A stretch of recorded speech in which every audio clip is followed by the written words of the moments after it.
रामायण रे आज्ञा 7 कांड, महाभारत रे 18 पर्व, भागवत रे 13 स्कंद। कहीं आज्ञा रामायण रे 7 कांड होइछि। कांड शब्दटी कोठु आसीछि? रामायण रे कांड बोली कहीं कुआ जाउछि? ता छड़ा आपण माने जानिचंती आज्ञा 7 जन नारींको पाई रामायण रे आज्ञा 7 कांड होइछि। प्रथम हला आज्ञा आद्य कांड। ये आद्य कांड रे जने नारी थिले, से नारी जनक के जहांको पाई आद्य कांड आज्ञा प्रसार होइछि। आज्ञा आद्य कांड बोली प्रमाणित होइछि। से जनक होचंती आज्ञा आद्य कांड रे जे नारी जनक थिले से होचंती जरता। जिते बेले लोमपादंक राज्य रे अनावृष्टि हला, तेणु ऋष्य श्रृंग को आनिबा पाई महातपस्वी आजन्म तपस्वी होचंती ऋष्य श्रृंग।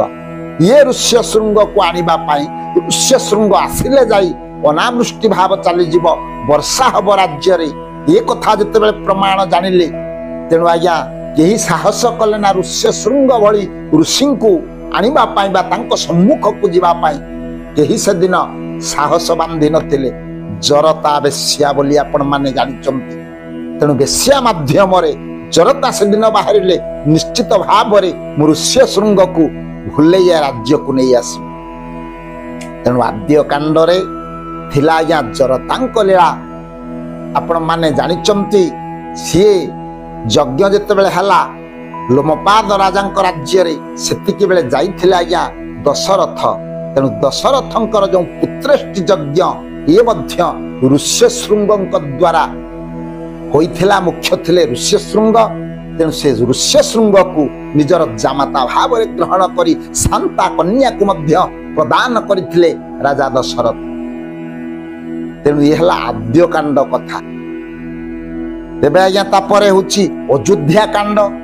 ये अयोध्या कांड रे जो घटना घटिला, मुख्य थिले जणे नारी, से होचंती आज्ञा मंथरा। मंथरांक द्वारा अयोध्या रे जितिकी घटना समाहित होइछि बा जो घटना सब घटिछि माध्यम थिले मंथरा। मंथरांक द्वारा ये सब कथा घटिला आज्ञा। ये होछि अयोध्या कांड। तेणु जो कैकेयी को परामर्श क्रमे राम जीवे वन को मझिरे माध्यम रे आज्ञा परोक्ष रे थिले आज्ञा मंथरा जो कुमंत्रणा प्रदान कले, जद्वारा राम राज्य विनाश होई गला बा ध्वंस मुख को गला एवं राम राजा ही पारिले ना। माध्यम थिले मंथरा।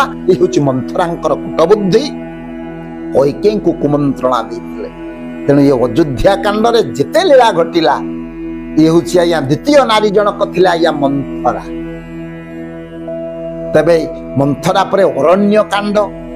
ये अरण्य कांड रे जो घटना सब घटिछि, इथिरे से नारी जनक जो थिले, से नारी जनक के से नारी जनक आउ केही नुहंती। से होची राक्षसी ताड़का। ये अरण्य कांड रे जो नारी जनक थिले, से होचंती ताड़का। ताड़कांका द्वारा ये सब घटना घटिथिला आज्ञा ये अरण्य कांड कथा। तबे आज्ञा किष्किंधा कांड। ये किष्किंधा कांड रे जो नारी जनकर मुख्य थिले, मुख्य संपृक्ति थिला जो नारी जनकर, से होचंती तारा देवी। प्रकृत रे तारा अहल्या, द्रौपदी तारा, कुंती मंदोदरी तथा पंच कन्या स्मरे नित्य महापातक नाशन आज्ञा तारा थिले। किष्किंधा कांड रे जो नारी जनक थिले, जहांको पाई ये घटना सब घटिला, ये होचंती तारा। तापर आज्ञा लंका कांड। ये लंका कांड रे जो नारी जनक थिले, से आउ केही नुह, से होचंती त्रिजटा। शास्त्र प्रमाण दिए से होचंती विभीषणकर कन्या धर्मात्मा विभीषण, जे प्रभुंक अभय पदरे शरण पशिथिले, तांकर कन्या त्रिजटा होचंती आज्ञा लंका कांड रे। ये होचंती नारी जनक जो मुख्य थिला, जहांको पाई ए कथा घटिला, से होचंती आज्ञा त्रिजटा। तापरे होचंती आज्ञा सुंदरा कांड। ये सुंदरा कांड रे जो नारी जनक द्वारा ये सुंदरा कांड सब घटिछि, इथिरे आज्ञा थिले जो जनक नारी, से होचंती स्वयं प्रभा। ये स्वयं प्रभा होचंती हमर सुंदरा कांड रे जो नारी जनक पाई ये घटना सब घटिछि। सुंदरा कांड कथा ये होचंती स्वयं प्रभा। तापर आपण माने जानिचंती उत्तराखंड ये उत्तराखंड रे जो नारी जनक पई ये उत्तराखंड होईची से होचंती अनुकंपा। आपण कहबे अनुकंपा के ना सीतांकर प्रकृत माँ होचंती अनुकंपा, जनकंक पत्नी होचंती अनुकंपा। सीतांकर जन्म हला या अनुकंपांक निकट, तेणु प्रकृत रे अनुकंपा होचंती या उत्तराखंड रे नारी जनक होचंती अनुकंपा। सेति पई आपण माने रूढ़ी कथारे कहंती जे जो रामायण रे 7 कांड बोले 7 जन रामायण होईची।